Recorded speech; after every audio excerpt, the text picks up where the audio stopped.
welcome to the channel, and today we are going to be understanding some properties of circles. So before we start, let me tell you that this is part 3 on my video on circles. I have a part 1 and 2. In part 1 I've explained the basic fundamental concepts of circles, and in part 2 I've explained the slightly more difficult concepts. So if you don't know the basic fundamental concept of circles, or you don't know the slightly more difficult concepts like tangent, secant, sector, arc, etc., I suggest you check them out by clicking on the link in the description. Alright, so now let's start. First of all, as you can see, I'll be doing 12 properties with you, and I've already drawn 12 circles here, like you can see.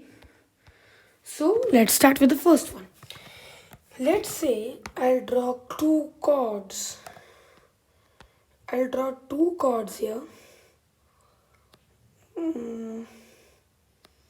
Yeah, and the other one here. Now, if these two chords are equal, not yet. First, let me just join them to the center with the help of two radii. So, there we go. Here's the first one. And now I'll draw the second one. Or basically, I'm drawing two diameters or 4 radii, depending upon how you want to understand it. Alright, done. So, as you can see, so these two chords are equal, and when connected with two radii to the center, they will form equal angles. So this angle is going to be equal to this angle if the two chords are absolutely equal. Alright, now let's move on to the second property. For the second property, what we'll do is we'll make like from here the center. So I'll be making like this, one radii, another radii, wait a second, like this, then one till here, and then a fourth one till here. So now what will happen basically is that if I draw two chords, now let's again assume that they are of the equal length. So this is our opposite property. So this angle, if these two angles are equal to each other, then the chords formed will also be equal to each other. Alright. So basically, first and second properties are absolutely identical, other than we are doing opposite application of it. Now let's move on to the third one. For the third one, if I draw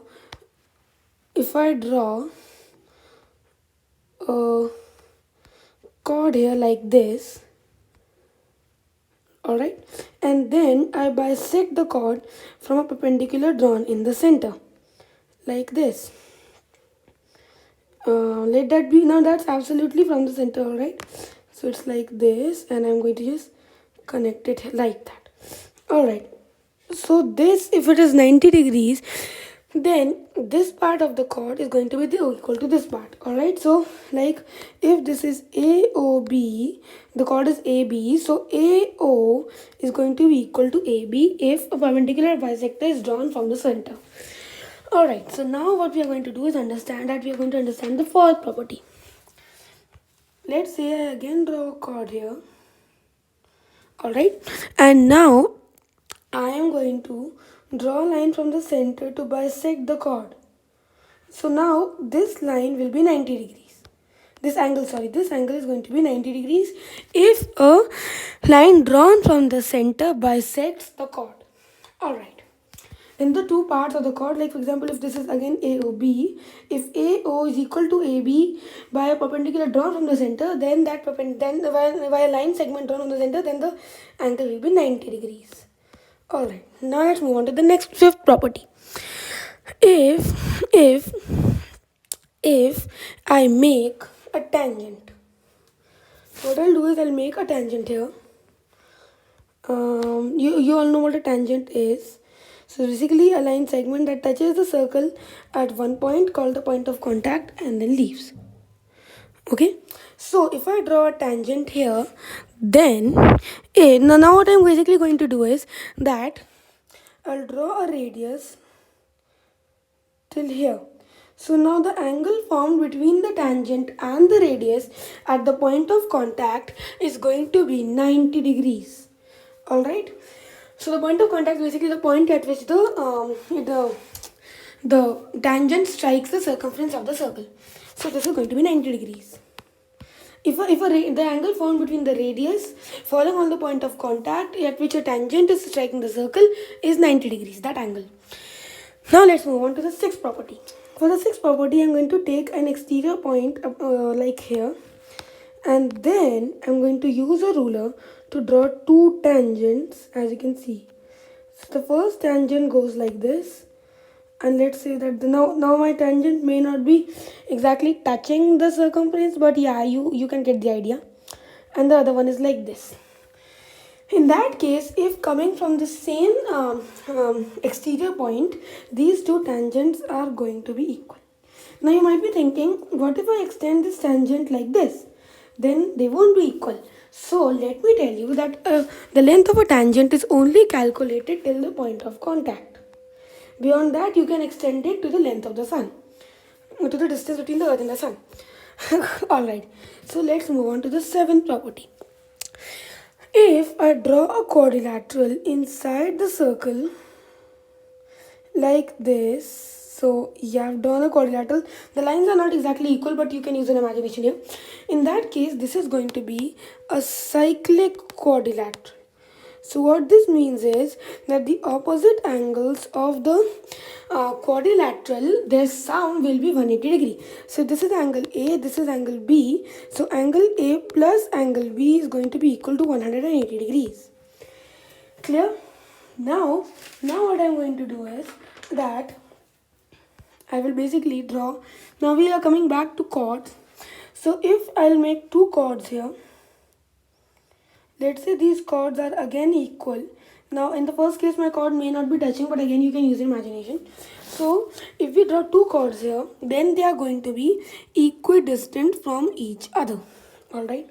So that they are going to be equidistant from each other like this. Next property.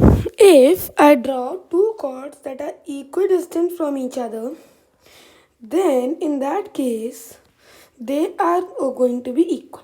The chords are basically going to be equal if they are equidistant from each other. Moving on to the 10th property. Now, if I were to mark an arc here, let's say I'll mark this in blue color.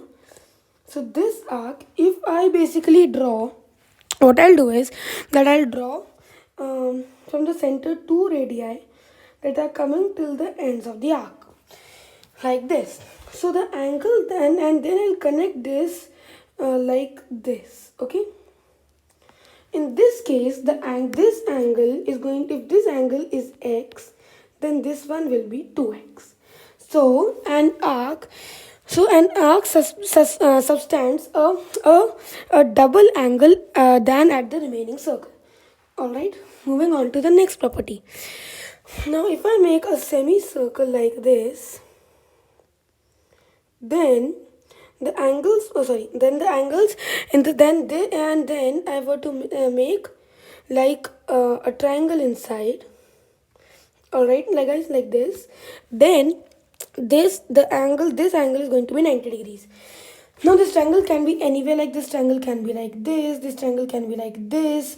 In any case, this is going to be 90 degrees, the top angle. Alright.